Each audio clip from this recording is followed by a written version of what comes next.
Good afternoon, Decomsenians.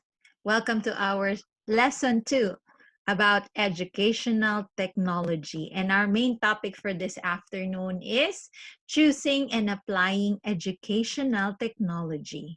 So before I upload a third video on how we should evaluate, pag-aralan po muna ulit natin. So let's take a quick review of our first lesson, which is about how to use educational technology and what are the qualifications of educational technology. So let's proceed.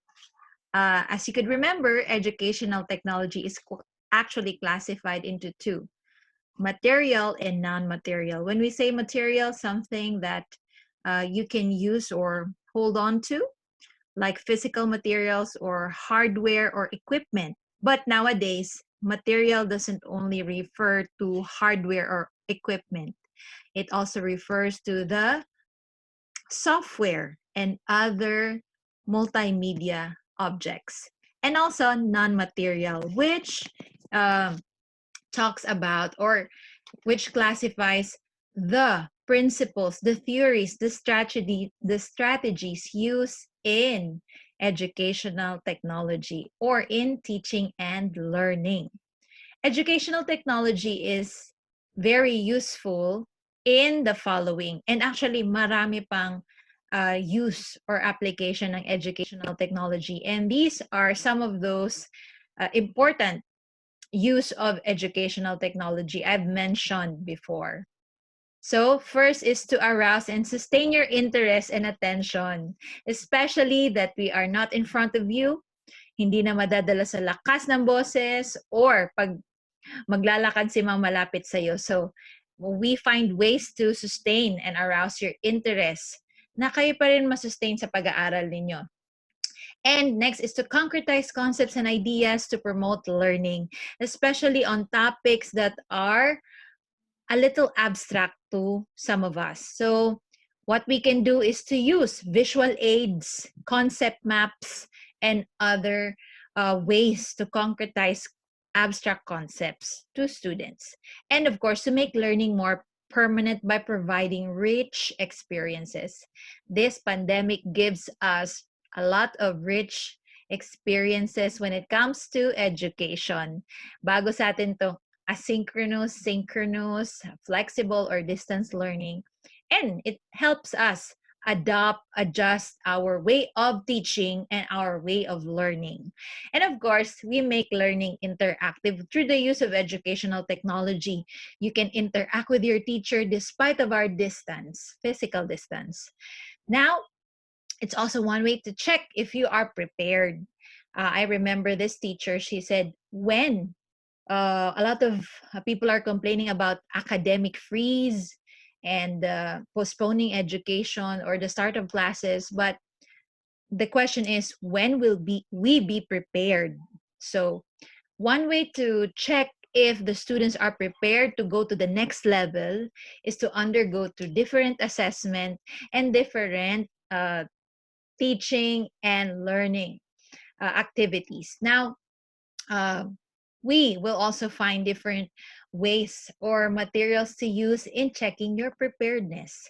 And also for teachers and for students, educational technology aids us in preparing assignments, in preparing our lessons. Less time is equivalent to more materials and output. Yan. So instead na, di ba pag nagsulat ka, it's hard to erase it and do it all over again in a clean paper. But through the use of Word document, you can copy paste, you can edit and save your work. So that's one of the advantages of using these new materials or new technology. Yan. But before that, I remember the first time I recorded my video lecture, I gave you the first tip. Ano nga po yun? To motivate yourself, to motivate your classmate, and also to encourage your teacher. So this is the second learning tip I'm going to give you for you to somehow ease up your stress, you can make a study plan because it allows your mind to think of those things that are really important to do on that day, on that particular time, and that will also help you in managing your schedule. So, yun nga po, you can include in your study plan your schedule of class, your schedule of self or independent learning time, your assignment or output preparation, and you can specifically set time limits. Let's say from 6 to 7 a.m. in the morning, I am going to study. Ganyan. So, you can also create to-do list of your urgent and priority activities. So, that's one that you can do to help at least manage your learning or your independent learning nowadays. Now, let's proceed to our main lesson.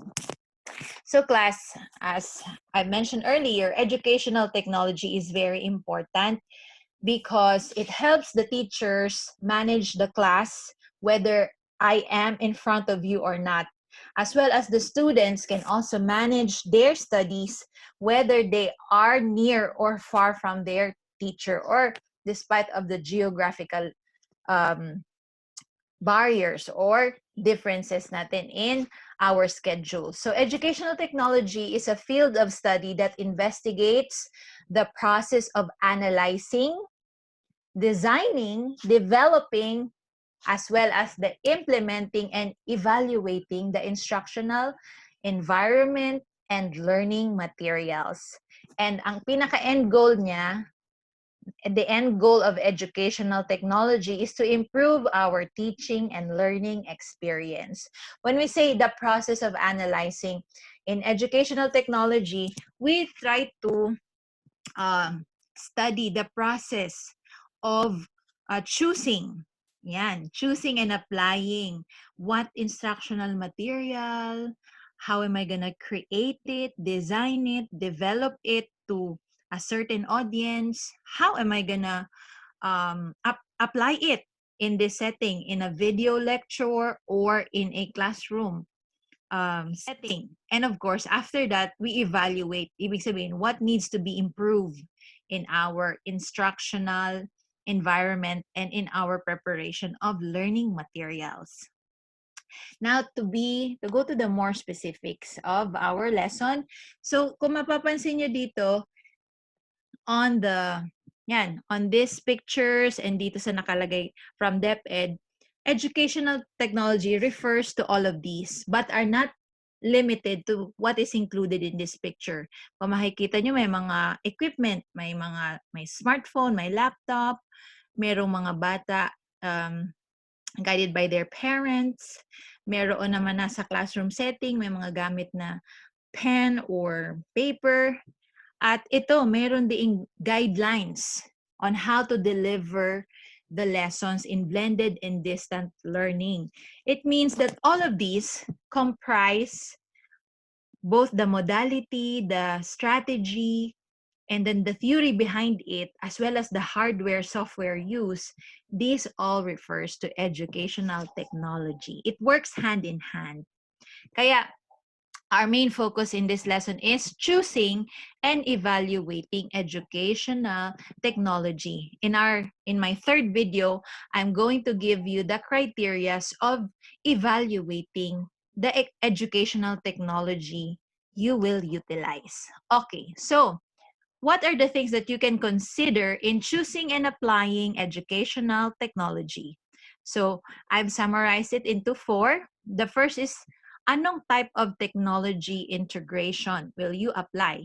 Next, design and creation of instructional materials, moral, legal, and ethical issues, and teaching philosophies. Okay. So kung mapapansin ninyo, these are combinations of non-material and material technology. Okay? So aside from that, kung marahil medyo bago sa inyo itong mga terms na ito, don't worry, these are not new to us. We have already been through this in your other subjects, but in this course, pag-aaralan lang natin how will you choose and apply educational technology sa pag-prepare mo ng lesson, sa gagawa mo ng presentation or ng assignment mo. And for us teachers, how we will deliver the lesson to you through this virtual setup. Okay, so important thing to consider in choosing and applying educational technology is the integration of technology. How do we combine the content of our lesson with technology? Ano bang available technology? Let's say when we say material technology, which is available? Let's say I have a laptop. Some of you, ang available nyo lang ay smartphone. Ang iba nanghihiram. But still, it's available. Or you can use it. And then, which can be used. Yeah, so that's part of the questions that you should ask if you will integrate technology. Alin ba ang pwede ko lang ipagamit sa class ko, lahat ba sila makaka-access ng Google Classroom or at least Messenger? So yan ang mga pinag-uusapan ngayon in the educational system. Which is best for the students? Is it best to give them audio lecture or video lecture? PowerPoint presentation or module lang without the teacher explaining it? So yun ang mga kino-consider. Now, how to use the technology in the class setup. So yun na nga po, papasok yung educational technology. And how and what to modify in the class activity to work with the available technology. Yun nga po, since hindi kayo makakapunta sa school and you cannot perform the tasks we do in a face-to-face setting, what needs to be modified in the class activity? So those are the things that you can consider under integration of technology. Okay, so you have a chance to participate and recite by commenting below your answers. So, let me hear from you. Give me an example of a face-to-face class activity that your teachers or you used to do that you now modified to adjust to our situation. So, you can type, this is a template. You can say, before my teacher used to, now we using anong klaseng technology or instructional material. Or if you are referring to yourself, you can say, before I used to, and now, this is what I do using ganyan. Kung dati nagre-report ka, Manila paper. O ngayon, ano nang ginagawa mo pag nagre-report ka in this setup? So yeah. Next thing to consider is, in choosing and applying educational technology, is the design and creation of instructional materials. What do we need to consider about that?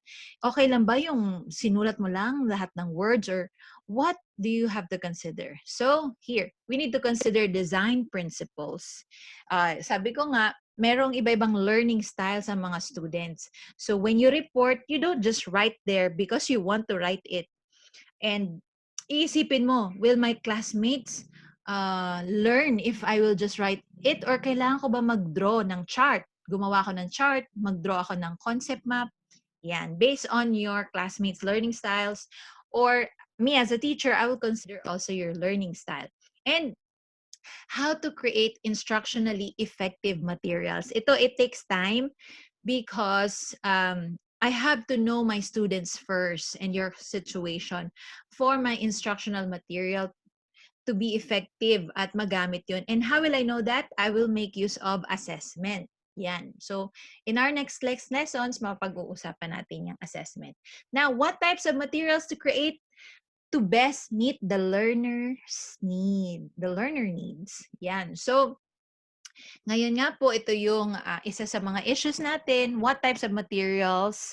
Video materials, audio materials, modules ba? To meet your needs. Since iba-iba po ang yung learning styles and iba-ibang yung mga needs, so we create different materials. Now, next is how they can utilize these materials in their teaching and learning. Siyempre, it will remain, hindi siya magiging masasabing maa-apply kung binasa mo lang siya. Hindi mo magagamit. So, one thing to consider is that your instructional material will be very useful for you as a teacher or for you as a learner. Again, let me hear from you. It's your time to participate. Comment below. Give me examples of instructional or learning materials you or your teacher use now, and state how the instructional or learning material helps you. Okay? So, anong gagawin nyo? Magbibigay kayo sa akin ng mga instructional or learning material na binibigay sa inyo ng inyong mga teachers from different subjects.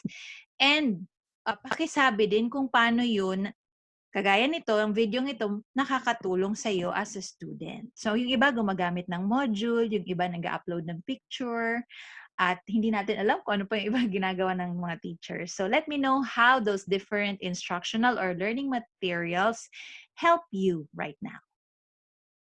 Okay, let us proceed to another thing that we need to consider in choosing and applying educational technology. Huwag natin kakalimutan yung mga standards.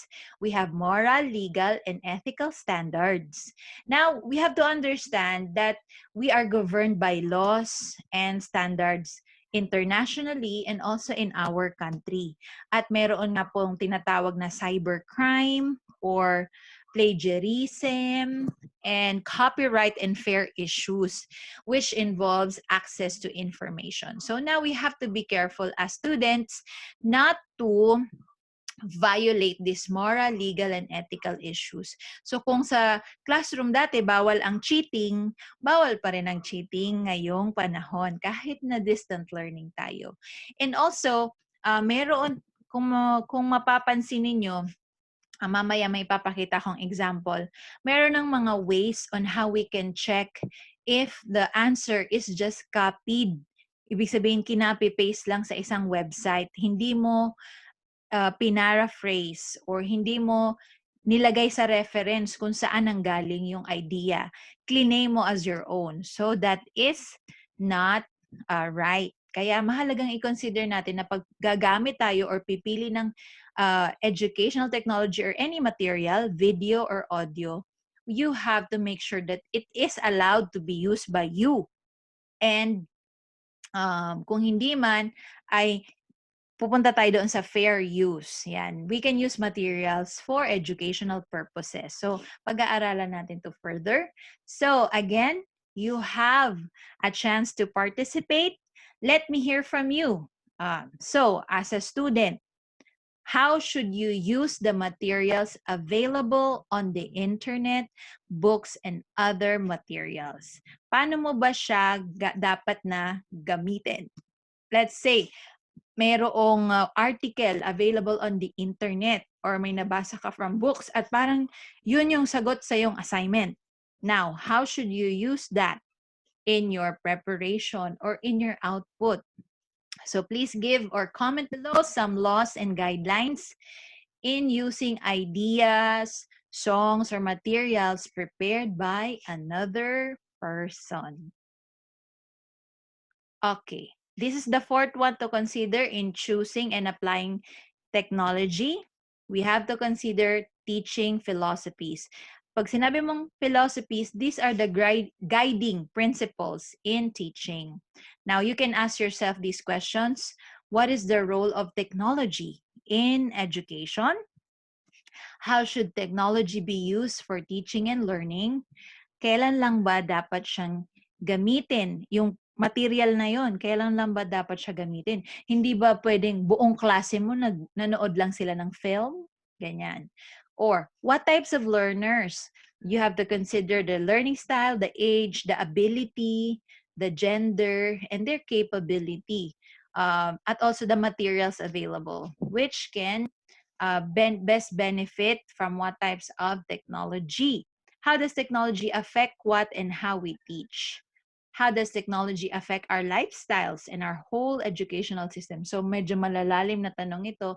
And these are the questions that those in the administration and the curriculum, the one who makes the curriculum answers. Ngayon, ito yung mga hot topics.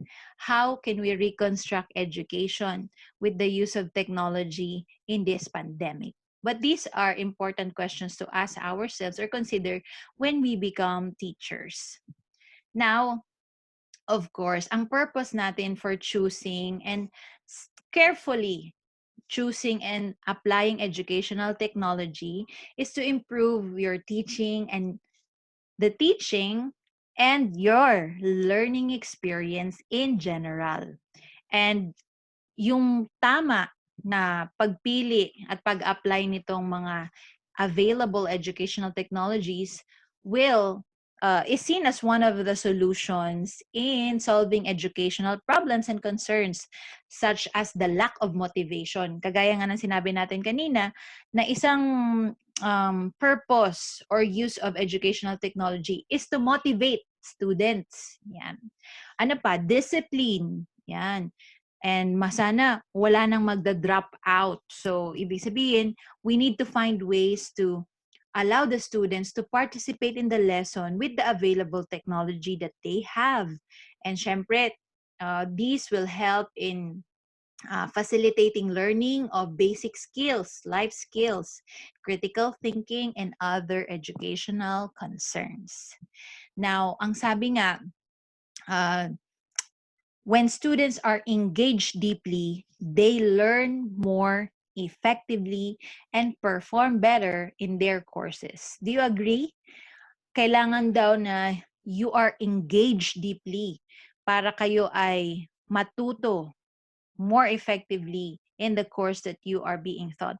When we say engage deeply, hindi lang yung nakikinig, nanonood, but it's something that can be translated into applications. Ibig sabihin yung tinuturo ni ma'am or sir, pwede mong magamit sa iyong pag-aaral at sa iba mo pang mga pang-araw-araw na ginagawa. So, hopefully that as we progress at as you learn, you will be engaged deeply also in how you can utilize the available technology that you have and the guidance of these strategies and teaching philosophies in allowing you to learn more effectively and perform better. Okay, so here are the steps in choosing and applying educational technology. These are done by teachers, okay? But you as a learner, you are now making your lesson plans and presentation. Pwede mo rin itong mai-apply. Okay? Ano bang pipiliin? Ano bang gagawin ko? Magpapadikit ba ako sa wall ng cartolina or Manila paper and then magre-report ako? I-record ko sa KineMaster? Ganon. So, here are some ways or steps that you should consider in preparing for your output or in teaching activities that you have. The first is the problem should be identified. An analysis of the factors of the problem is made and possible solutions to the problem are presented. So, it could be the problem given to you by your teacher or yung mga limitations nga ng distant learning. So, i-identify mo yun and let's see kung paano mo ma-deliver pa rin yung lesson mo despite of the problem. And kailangan nga po ma-analyze mo din yung student population, yung profile nila. What are the available technology, yung signal nila, ano mga ways to reach them out. And effective ba yung gagamitin nating curriculum or yung sequence of activities, sequence of topics, and the overall nakasama sa inyong course. Yan. And step 3, select the most appropriate instructional strategies for the particular situation. Okay.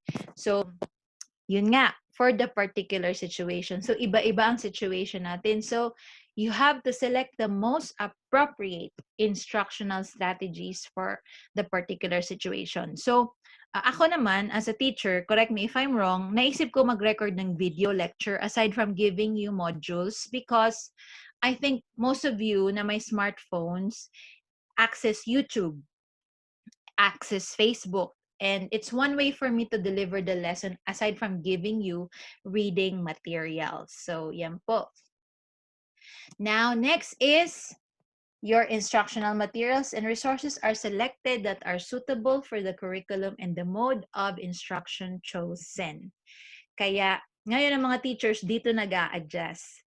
At mamaya ipipresent ko sa inyo yung mga different types of instructional materials and resources for distant learning. And then, yung execution na. Step 5, you execute after you have selected and applied. Yan, yung mga pag-analyze mo ng problem, how to deal with that, you analyze the audience, and then you carefully select the materials, the strategy, then the materials, and you implement, evaluate, and revise if needed. Yun naman yung nabanggit natin about educational technology.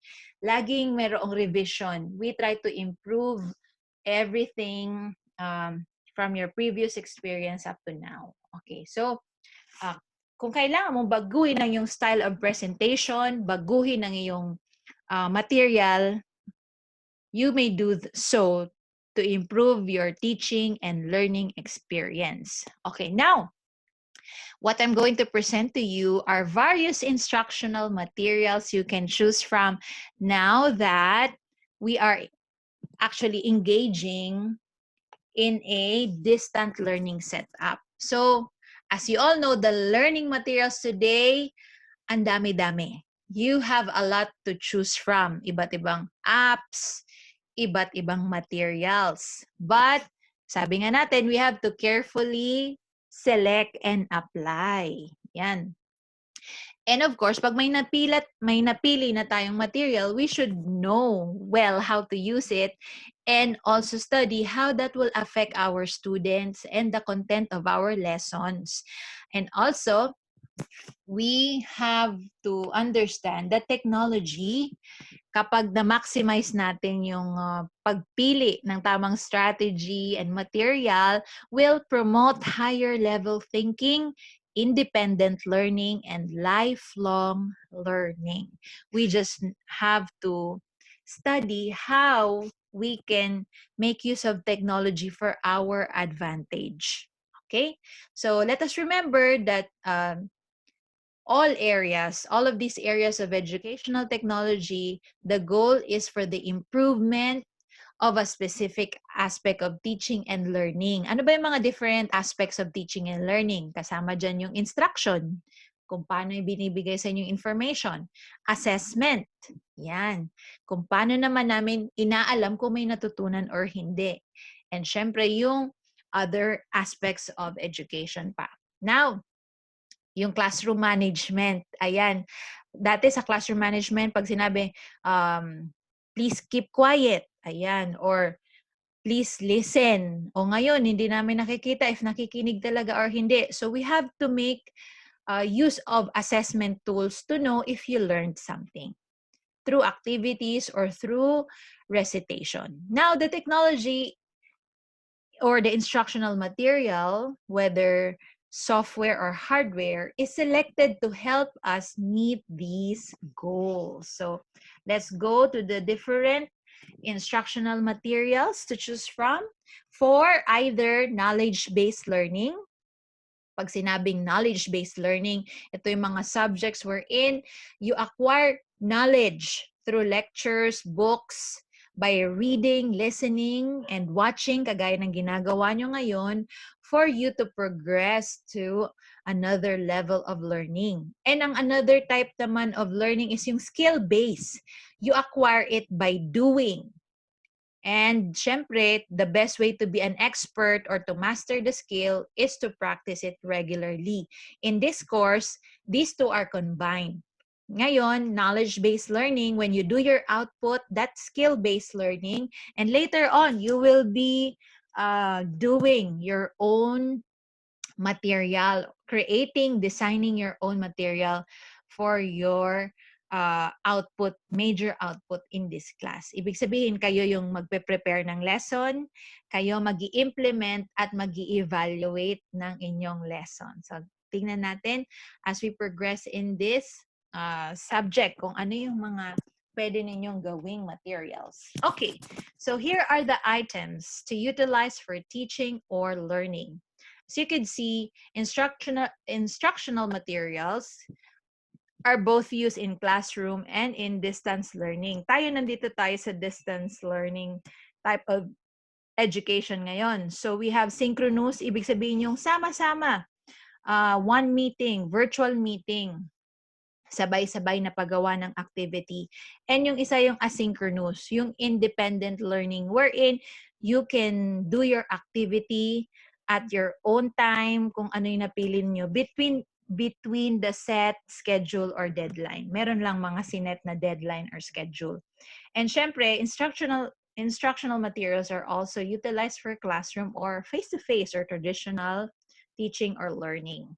Now, for classroom or face-to-face learning, ito usually yung mga ginagamit na materials. Of course, the blackboard or whiteboards, projectors, monitors, computer, pen and paper, printouts, at sa MAPE or sa ibang mga skill-based subjects ay gumagamit mismo kayo ng mga musical instruments, na mga kayo mismo yung nag-exercise or nagsiswim. And then sa mga subjects naman na kailangan ninyo magturo, so kayo mismo gumagawa ng inyong mga presentations.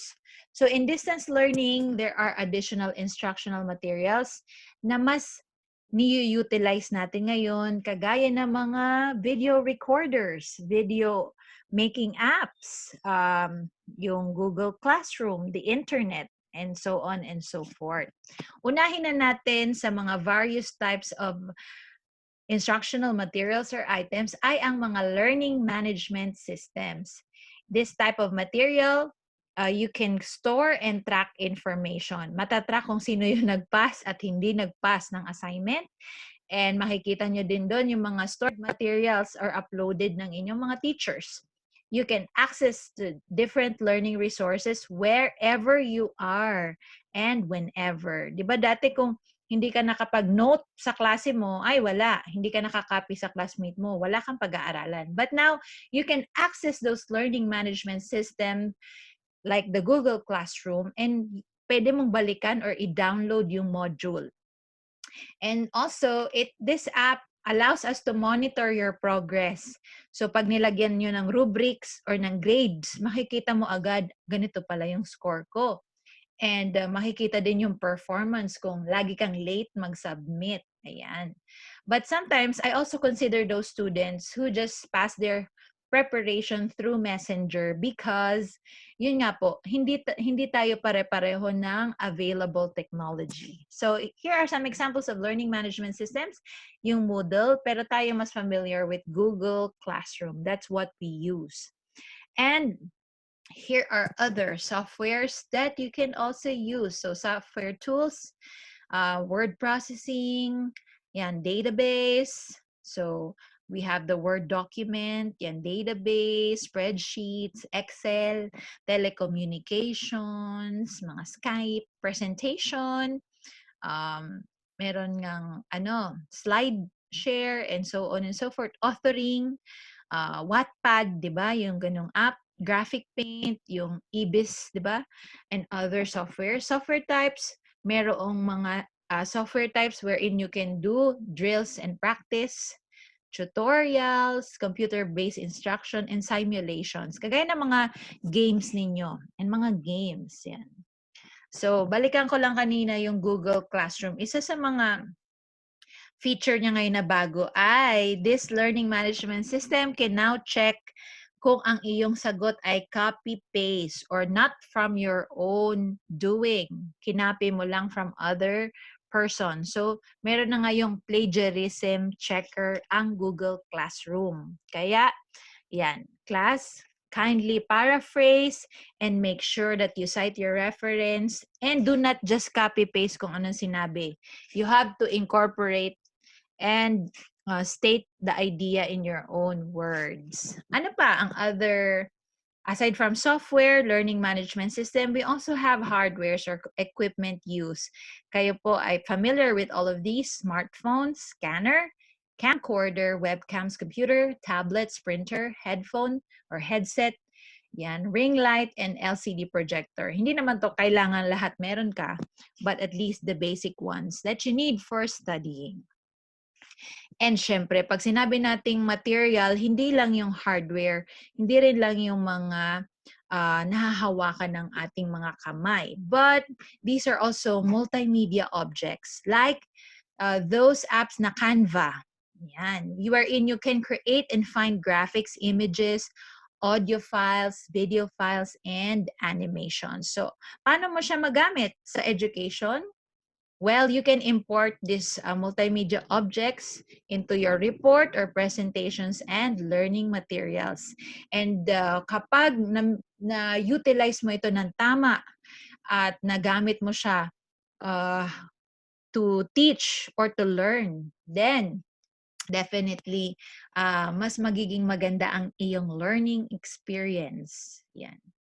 So, kagaya ng ginagawa ko ngayon, I utilize Pixabay, Zoom for recording this video, and PowerPoint presentation. So I'm using software, hardware, and multimedia objects.